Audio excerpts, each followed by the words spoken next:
Hello, hello, hello. It's Dr. Tread Rissacker. It is 9:30 in the morning. It is March 27th of 2024, and I am back online. I took a little hiatus, just took a little time off, but I'm still here, and I have some incredibly important news to carry with you today.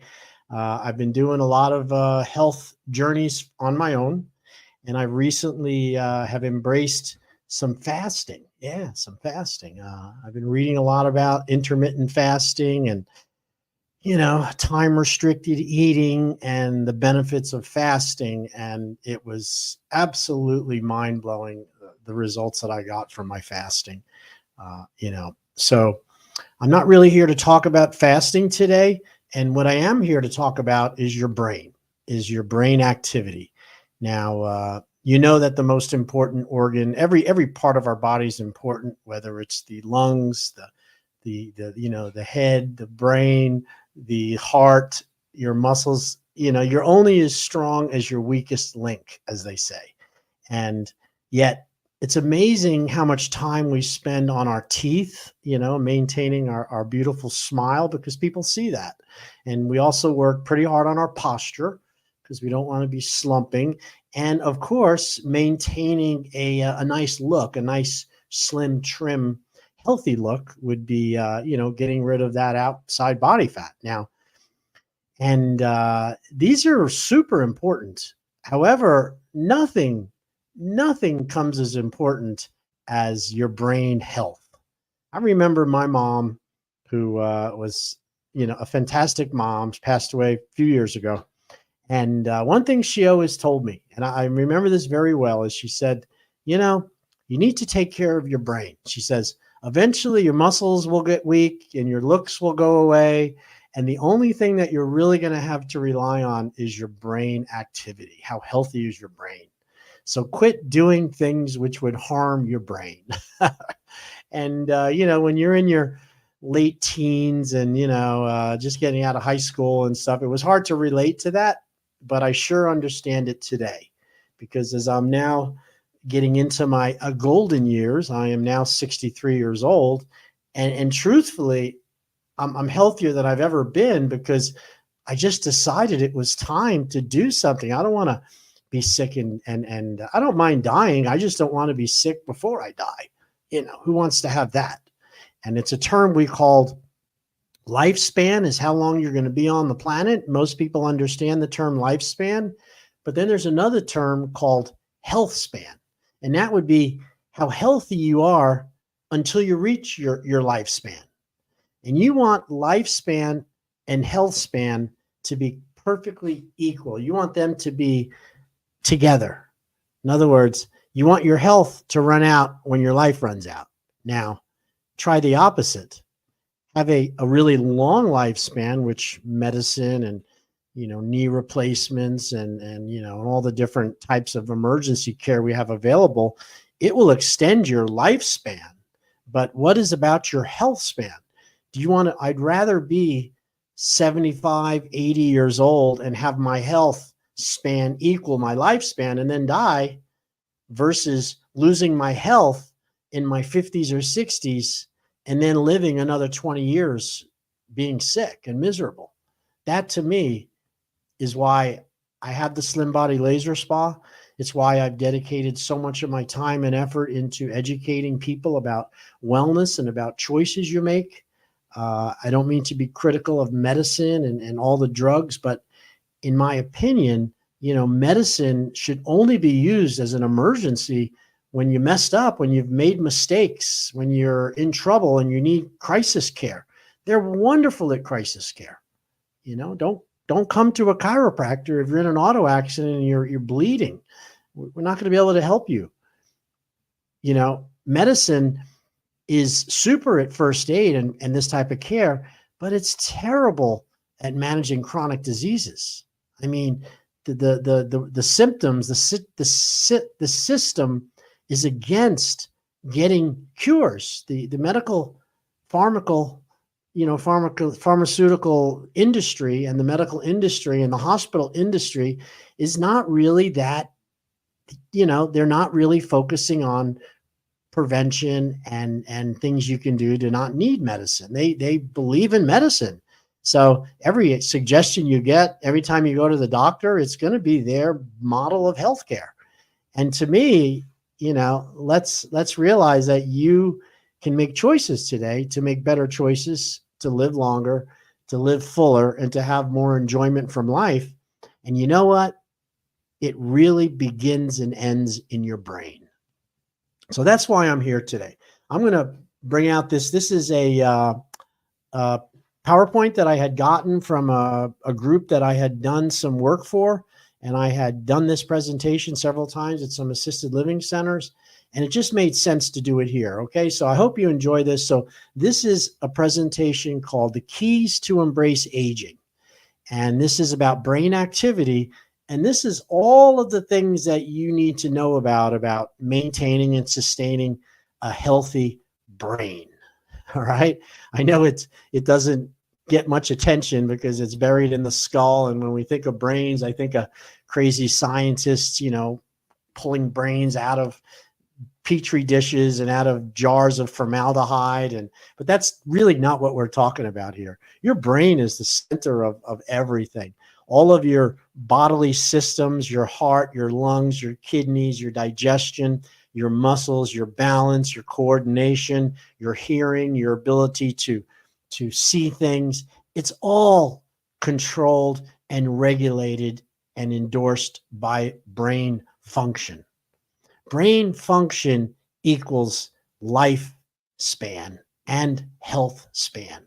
But what do we do to keep our brain healthy? Most people, I didn't know this, much of it. I mean, I had some suspicions that food and diet and exercise and sleep and staying away from toxins was probably a good idea, but I really didn't realize how important it was. So for that reason, I'm going to really go over this today so you understand exactly what's happening, okay? So let me just bring this screen up for you. And I will minimize myself down to the bottom here. And we're going to look at this slide together. Okay, so this is a presentation on keys to embracing aging. Brain activity presented by Dr. Tread's Slim Body Laser Spa. So let's get over here. Now, your brain is a highly complex organ. Did you know that you have over 100 billion?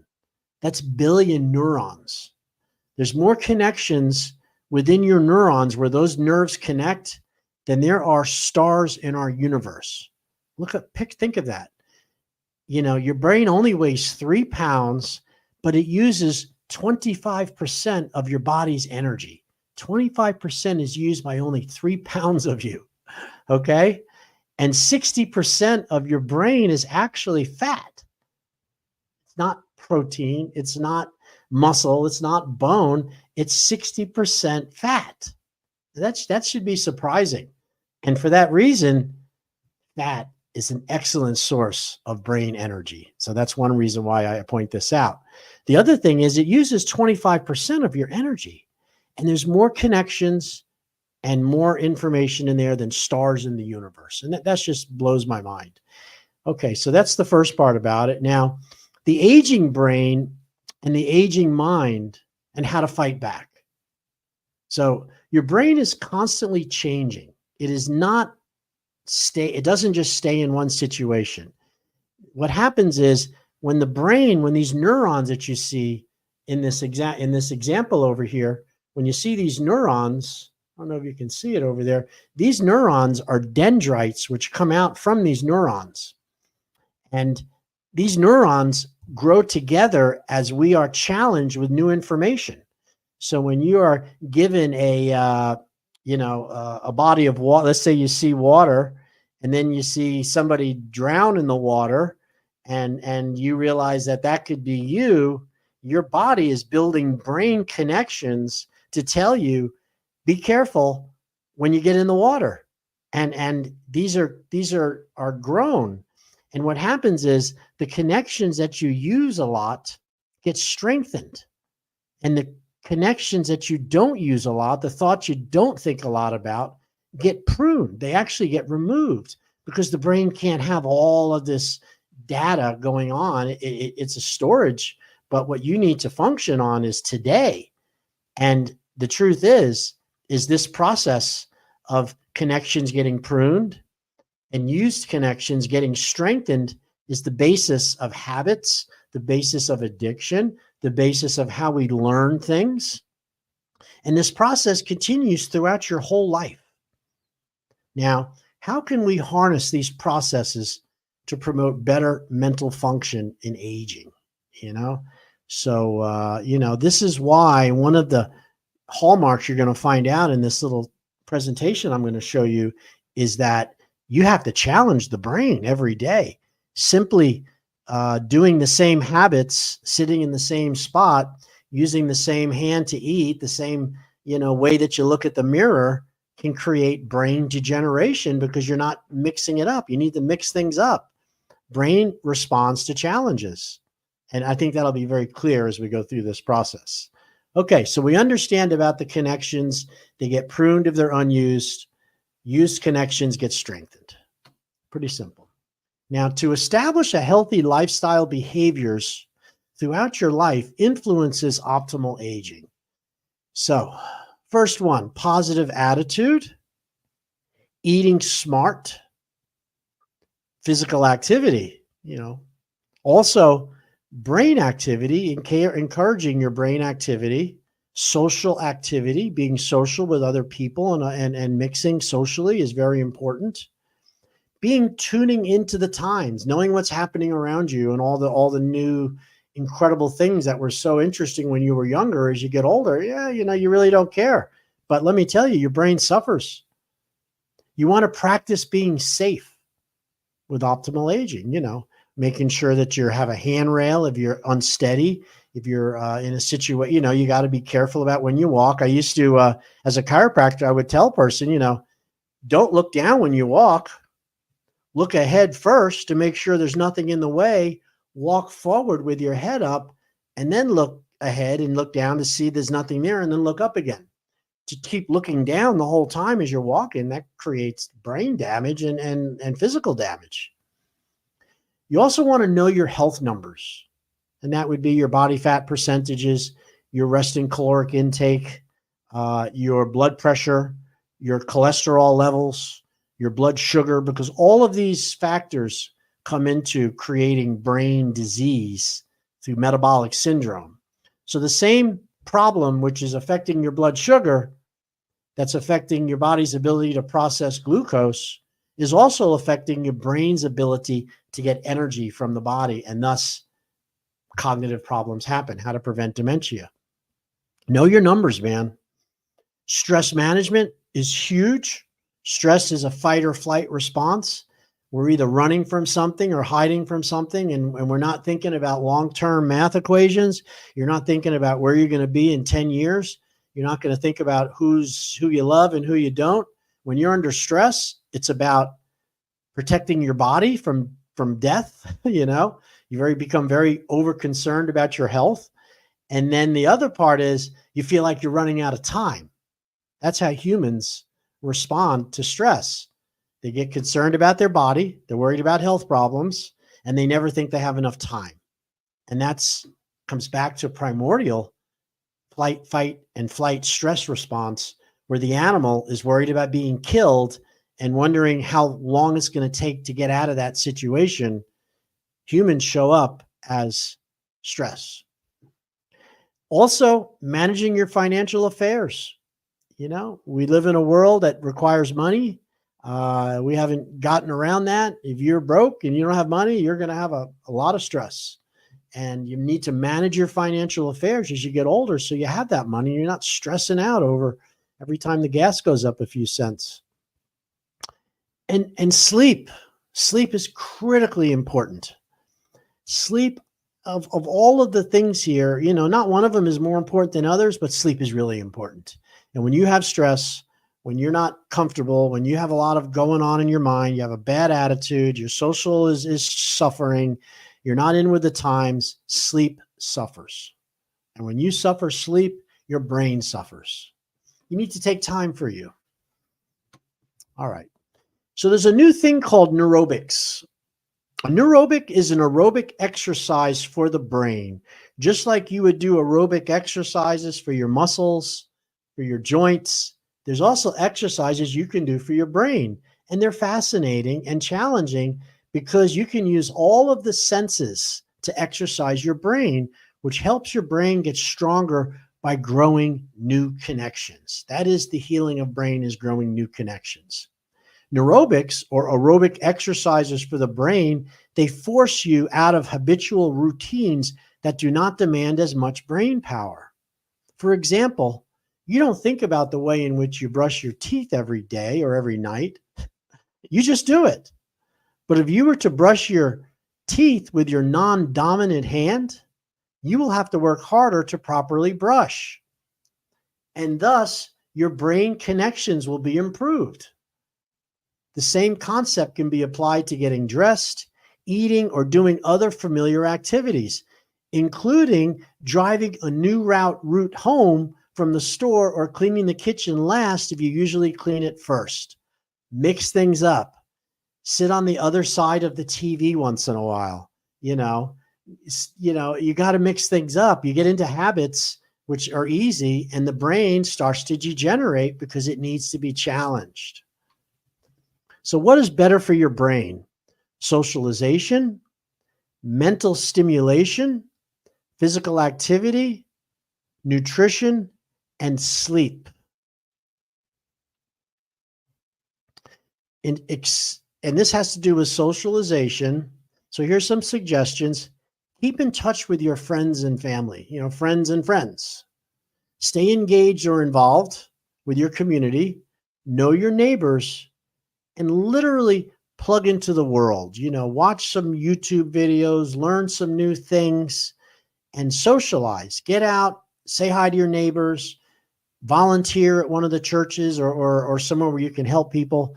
People that do that have much healthier brain function than the ones who isolate and become shut-ins. Very unhealthy to be alone. We're social creatures. We need each other more than you could ever imagine. Mental stimulation.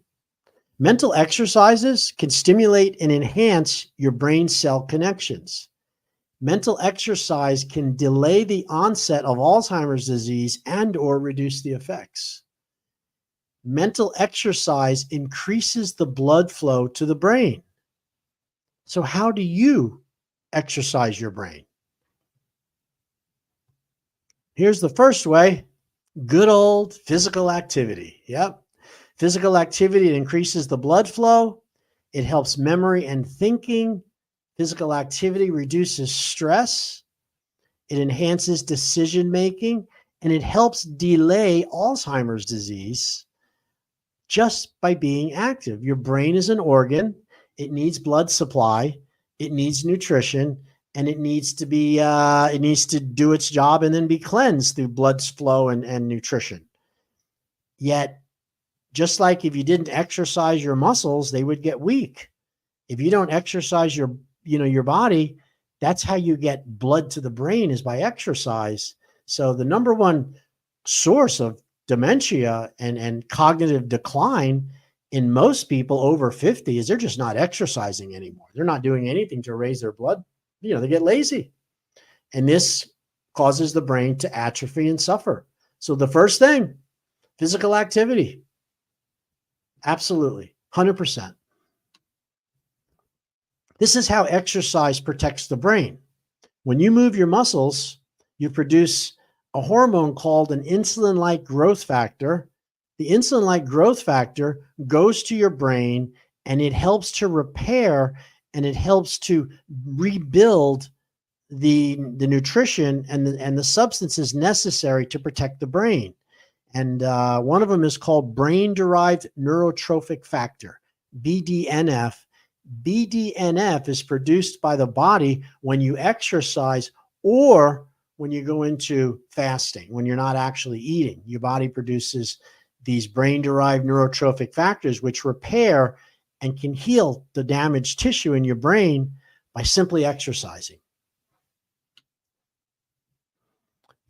The role of nutrition with food as medicine in the brain is really, really important. Nutrition is the most important and least used tool for staying mentally and physically fit. The typical North American diet is toxic. It's full of sugar, saturated fat, and chemical additives. All invite free radicals and inflammation to invade your brain. Free radicals are the byproducts of chemicals in processed food. When our body breaks down these chemicals, these substances are called free radicals because they're radical. And what they do is they create damage to protein, to nerve tissue, and to other tissues by cross-linking, by getting involved in the tissue repair, the tissue growth. These free radicals disrupt it because they need a place to grab onto. They're free radicals. And this inflammation over time fills your brain with inflammation. Not okay. Simply cutting out sugar, saturated fat, and chemical additives, SOS, sugar, oils, and starch, your body's going to be better. You want to seek foods that are high in antioxidants and omega-3s. This would be a heart healthy diet, is equal to a brain healthy diet. Avoid excess calories, overeating. Avoid excess salt or sodium. And avoid bad cholesterols. Now, if you need help with food and diet, that's what we're doing at the Slim Body Spa. We're helping people overcome that. But I think these types of suggestions are pretty simple to understand. Antioxidants, vegetables, vegetables and more vegetables, omega-3s, those are your fatty acids that occur in salmon and some plant-based, and they're very good for you. Now, your brain needs fat. Fat equals brain. Your brain needs more fat than any other nutrient. It does not need unhealthy fats. Unhealthy fats equal an unhealthy brain. So, the types of fats which are healthy are fats like olive oil. Yeah, I'm going to tell you that olive oil, avocados, MCTs are probably your best. I don't really like canola oil or safflower oil. I think that those are oils, but they're not really healthy fats. Healthy fats are omega-3, salmon, the fat in salmon, the fat in avocados, and you want foods that are high in antioxidants, and these are less prone to free radical attack and damage. So brain needs fat. One source of fat I like is dairy products, as long as they're grain fed, and that would be butters and cottage cheese and even sour cream with a high fat content. There's a lot of fat in cheeses, which are good for the brain, and there's fat in animal products. And there's your salmon. You got to be hydrated. Of all of the findings that I find in my Slim Body Spa when I'm doing my body fat analysis and I'm doing my initial intakes, we always check somebody's overall hydration, how hydrated they are, how much water you're holding. And most people are severely dehydrated because they have given up water for fizzy drinks and for sweet drinks and for flavored drinks. And you're not really getting enough water as a result of that, and you're actually dehydrated. So when your brain is dehydrated and you don't have enough water in your brain, you suffer, and you suffer badly. I really mean that. It's not pretty. And hydration, just being hydrated, is the number one thing that's going to help you with brain function. Okay. There are some foods that make you smarter. How about that? Berries, blueberries, raspberries, blackberries. They're smart because they have antioxidants. Omega-3, enriched eggs, free range, vegetarian, high vitamin B. I do a lot of omega-3 eggs. Weeds, salad, omega-3. I have no idea what purslane is, but I guess it's an herb. Another beneficial fat would be wild sockeye salmon. Okay. Studies that people that eat a lot of salmon are some of the happiest, healthiest, smartest on the planet. Spinach, yeah, Popeye was right. Spinach was good, and it has lutein and antioxidants, including folic acid and vitamin B. Also, some seeds, pumpkin seeds, ground flaxseed. These have these good omega-3s. Walnuts and walnut oil are fantastic omega-3s. Give me 1 second. I have to just recycle this.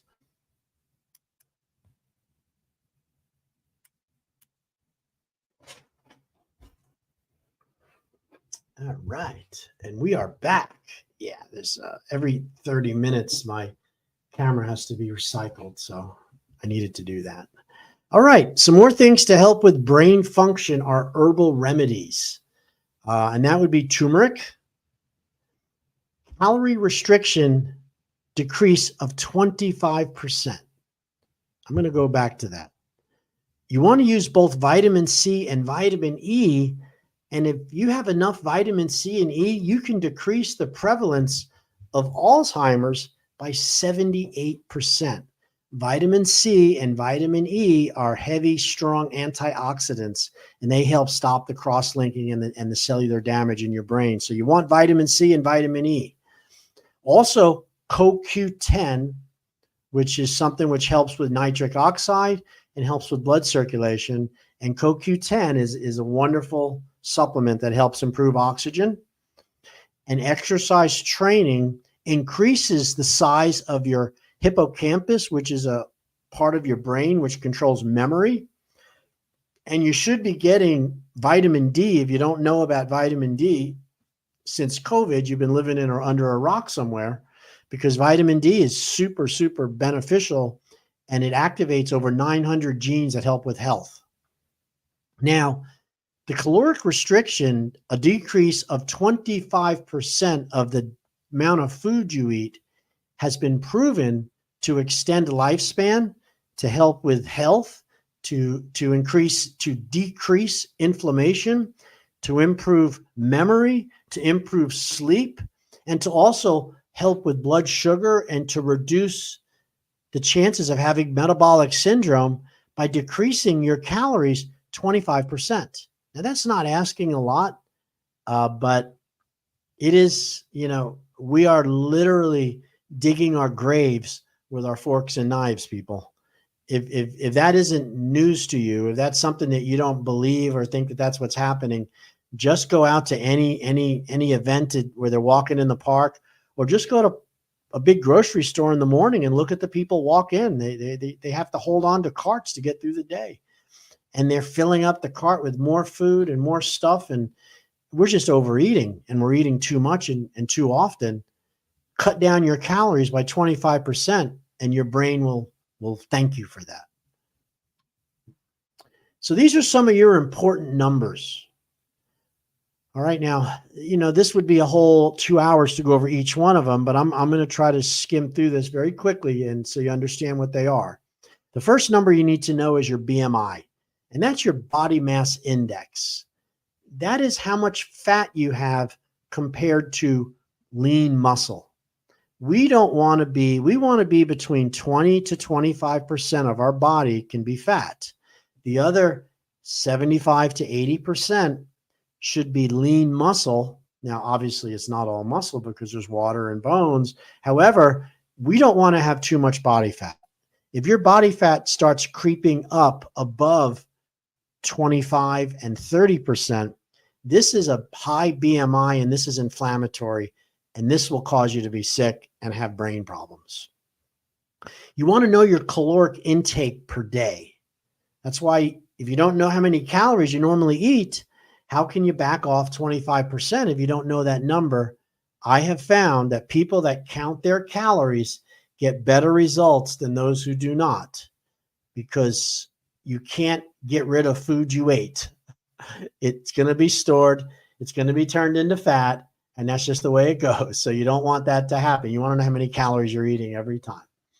The other one is increase of fruit and veggies. You want to know that number. You also want to know how many hours you're sleeping per day, per night. Okay. And also how much water you're drinking. Are you getting enough water? Water is critical. You want to know your blood pressure? 120 over 70 is normal blood pressure. You want to know, you also want to get a complete blood count. And this would be blood work done, at least every year. More if you're trying to, if you have a health problem you're trying to manage, that blood work tells you how much body fat you have, how much triglycerides you have, whether or not you have inflammation. There's a lot of things that blood work will tell you that's very important. From that blood work, you want something called a lipid panel. Now, a lipid panel, lipid means fat, and this would be something that would be for somebody who is obese, they're overweight, they're starting to have blood sugar hyperglycemia. A lipid panel tells you your blood glucose levels from fasting. It also tells you your A1C number, which is the 3-month window as to how much blood sugar, how high your blood sugar is. It's a 3-month window of how much it's been for 3 months. Let me clarify that. Your blood sugar can go up and down based on when you eat and when you haven't eaten. It changes all the time. However, when it's elevated for any length of time, that's called diabetes. And the best marker to look for diabetes is the 3-month A1C number, because the A1C number is a test where they look at the red blood cells and they can take it and say, in the last 3 months, X amount of blood sugar has collected in that cell. So this means the blood sugar has been high for a very long time. And that's very indicative of bad type 2 diabetes. You'll only find that out with a lipid panel. It'll check cholesterol. It'll also check HDL and LDL levels. All right. Another important number is the vitamin D level. We do make vitamin D with sun and cholesterol and certain, things, but because we're hiding from the sun, we're taking cholesterol medications nowadays. Your vitamin D levels are in the toilet. I mean, they are really low on people. So whenever you go to the doctor, it's incredible. I mean, 90% of the people are vitamin D levels that are critically low. So taking vitamin D supplementation, if you're not out, a sun worshiper, is a really good idea. Okay, so you want to maintain vitamin D levels. Your AA and EPA ratios. Also, is your thyroid balanced? Thyroid levels can lead to brain problems because thyroid controls metabolism. Low thyroid levels equals weight gain and fat accumulation. High thyroid is just the opposite. That's called Graves' disease. And this is where everybody is too thin. You're not able to hold fat. So you want to know your thyroid levels. You also want to know your testosterone levels. Of course, in men, it's critically important, but you women have testosterone also. And testosterone is the hormone your body produces in small amounts if you're a female, but in large amounts for a man. And testosterone is a protective hormone which protects the cells from cellular damage, and it builds tissue. So you want to have decent testosterone levels for health. Homocysteine is another amino acid which you should have checked. You want to know your homocysteine levels. You also want to know your C-reactive protein level. Now, C-reactive protein is a biomarker that you find when you do blood work, which is a very indicative of internal inflammation, swelling, inflammatory disease, heart disease, vessel disease, leads high C-reactive proteins. And of course, you see the HbA1c I went over as part of the lipid panel, and fasting blood sugar. So here's some healthy foods. This is some good information here for nutrition. You want to try dark-skinned vegetables, cold water fish which occurs in, why cold water? Because it has more oils. Salmon, cod, swordfish. They have more oils than fish that occur in the, than tilapia or fish that occur in the in the tidal waters. Cold water fish have better fat. You want nuts? Pretty good idea. dark skinned fruit. Now, why are we saying dark skinned fruits and dark skinned vegetables?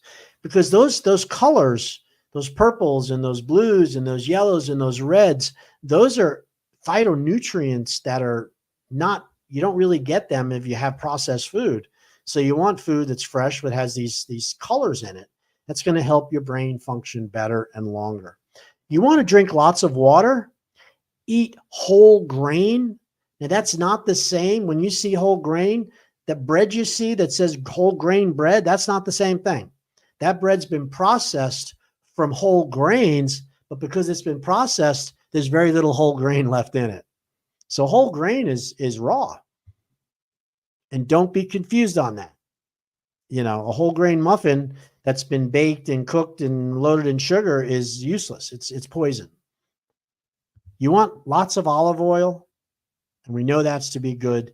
These are brain healthy foods to try. Now, here's what you want to avoid and limit: fried, greasy, high fat foods. Listen, stay away anything that's fried. Unless you fried it yourself in olive oil or maybe some grapeseed oil or coconut oil, which are good fats, any of the other fryers are just toxic for your health. Stay away from fried food. Excess sugary products, things that contain high fructose corn syrup. HCFS, it says on the label. I don't have to tell you about that. If you still think that sugar products are good for you, then you might need to go back to elementary school and go over that again, because they're death. It really is. Too much of it, of course. Salty foods, not good. Salty foods have a lot of sodium, and sodium increases blood pressure, increases inflammation, and that is not a good thing. Fast foods and processed foods are chemical storms of garbage, yet they're designed to be sweet, to be salty, and have lots of bad oil in it. SOS, sugar, oil, and salt. Bad, bad, bad. If you can avoid fast food and processed foods, you would empty out the medical industry. They'd have no one to work on because everyone would be healthy. Alcohol and caffeine. Now, these are something that people use all the time. They're not willing to give up their alcohol or caffeine, and in small amounts, it's fairly acceptable. But in larger amounts, very, very bad for you. And only you can be the judge of that. Refined grains. These are grains, you know, rice, wheat, barley, malt. These are great when they were raw and your body had to go through the fiber and chew them up to digest them. But once they've been refined, which means they've been processed to remove the husk, to remove the grain, to remove the fiber, now you've got a simple carbohydrate, which is the same as sugar. So stay away from refined food. Another one, other oils and solid fats. Limit and avoid. A lack of sleep negatively affects your memory, your mood, your concentration, your coordination, and your safety. What happens when children don't get enough sleep? Right? You know exactly what happens. They are cranky, they are upset, they're moody, they can't concentrate, and we know little boy just needs a nap, you know? Why don't we treat ourselves the same way? Listen, if you're tired, take a nap. You're not giving up on the world. Don't worry what somebody says. Some of the most successful, most productive members of our society back in ages napped every day. I mean, you know, presidents, famous baseball players, famous artists, and people that performed all took naps. Some of them actually required that they have a cot and a place where they can take a nap in between during the day. It refreshes your brain. It recharges the neurons. It's a good thing. Most people are walking around completely sleep deprived because of the stimulants of food, and then they're not getting enough uninterrupted sleep. It's okay to catch up on sleep. Your brain will thank you for it. How to get better sleep. exercise, eat a well-balanced diet, set regular bedtime and waking hours, avoid reading or watching television while in bed. So I'm only going to say one thing about this, about reading in bed and stuff. This is a fact. When you start to get near when the sun goes down and it's getting dark out and your body is starting to produce melatonin, you're going to get this one time close your eyes and go right to sleep because it's a natural state. Now, if you do that in front of a TV, if you do that listening to something which is maybe an audio tape, or you're doing it on the couch instead of going in and going to bed, you're going to miss out on that initial gift of instantly falling asleep. And by doing it on a couch or not in bed is going to require you to either get up because your back's going to hurt because couches and chairs are not where you should be sleeping, and going into bed. But now you've missed that opportunity, that quick fall to sleep that you get. And now you struggle to maybe go back to sleep. Or if you do, you never get to REM sleep. It's not the same. Gosh darn it. Stop falling asleep on the couch. Stop falling asleep on the chair. If you're sleepy, get up, go into your room and go to sleep.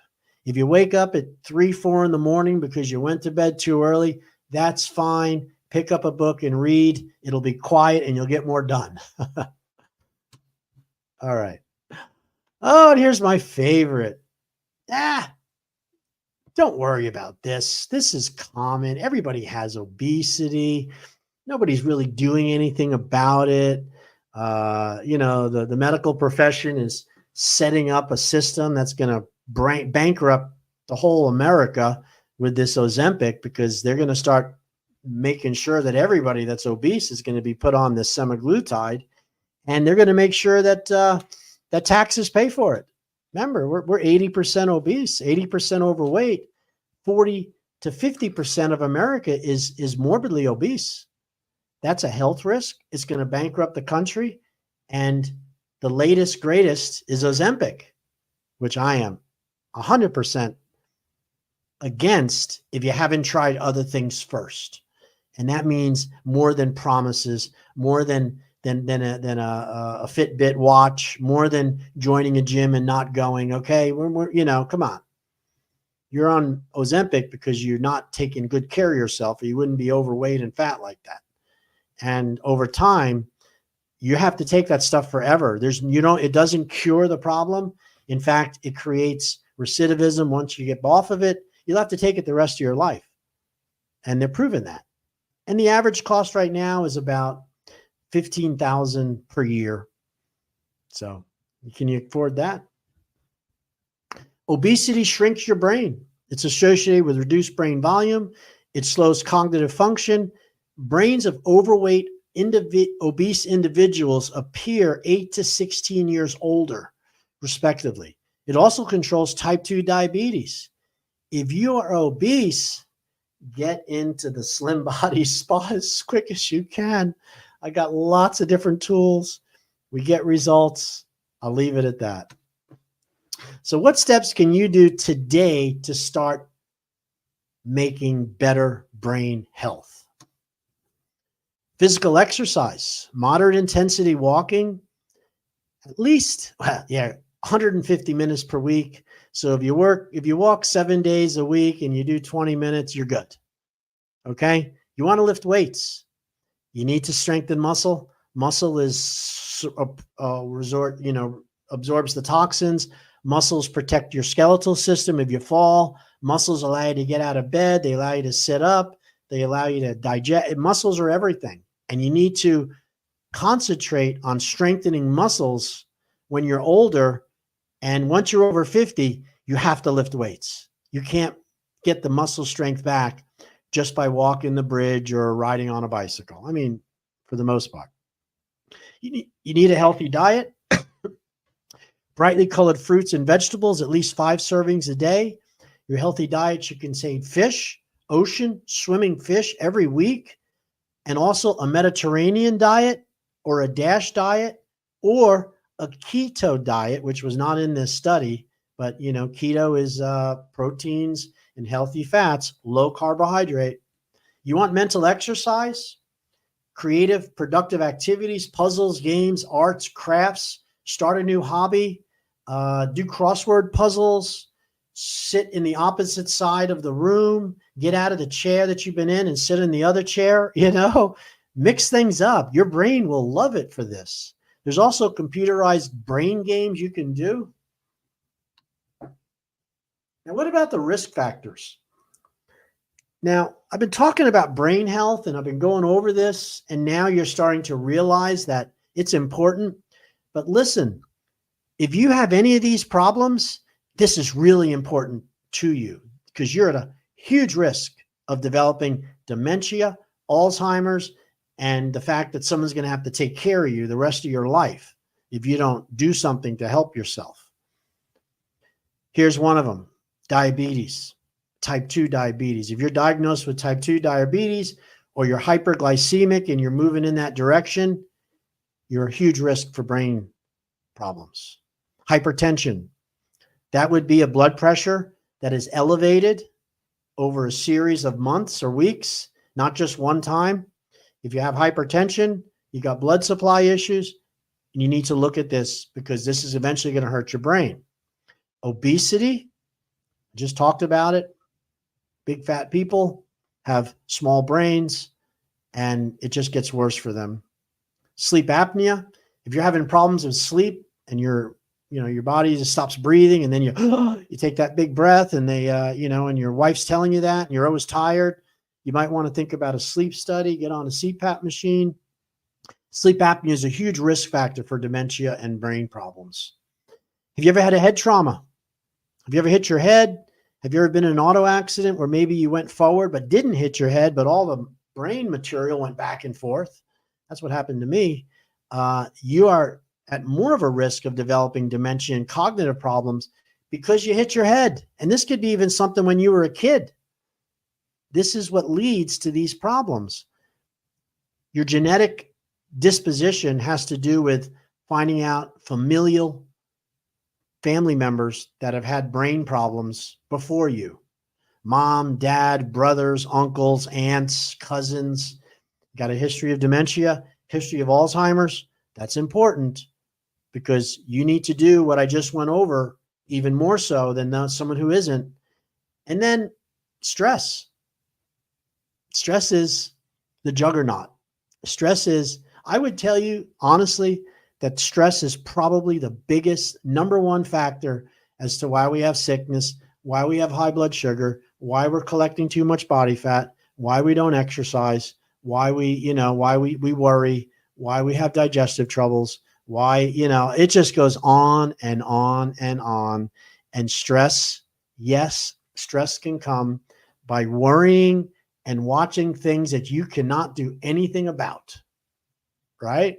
Political problems, things that happen around the world, how horrible it is. I see it, but I know I can't change it. It's not going to serve me to think about it more than just seeing it. Should I send $20 to them? Maybe that would be an option, but limit what comes into your life. Limit what you look at, who you hang with, the people you talk to. Stay positive. Remove stress. Stress is easy to remove, but you got to remove yourself from the energy from it. At first, you're going to go through withdrawals. Trust me. You're going to feel like you're missing something, but you're not. You'll be healthier and you'll be happier and your brain will thank you.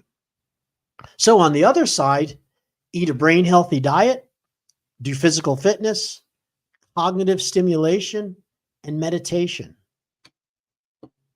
Now, nootropics are smart drugs and cognitive enhancers. They're supplements and other substances that may improve your cognitive function and memory, creativity, or motivation. Now, these should be used carefully because they can help, but they're not a fix-all when you have other problems.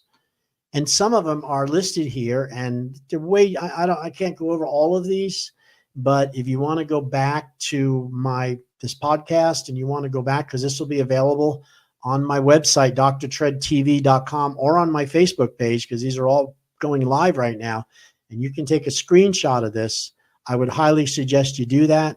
There's ashwagandha, there's creatine, feverfew, fish oils, ginkgoa biloba, inositol, melatonin, rhodiola rosea, L-theanine, vitamin B2, and zinc are called nootropics, and these can help you with brain problems. Aging is inevitable, you guys. By embracing a healthy lifestyle throughout your life, you'll have a greater ability to engineer a positive approach to the aging process. And here's the good news.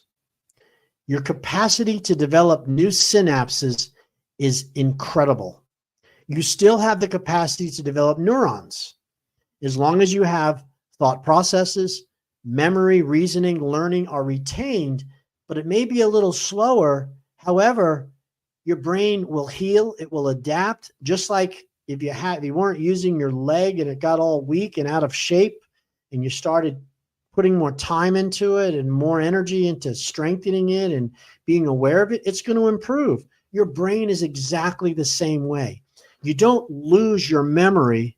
Your brain degenerates where your memory is not accessible.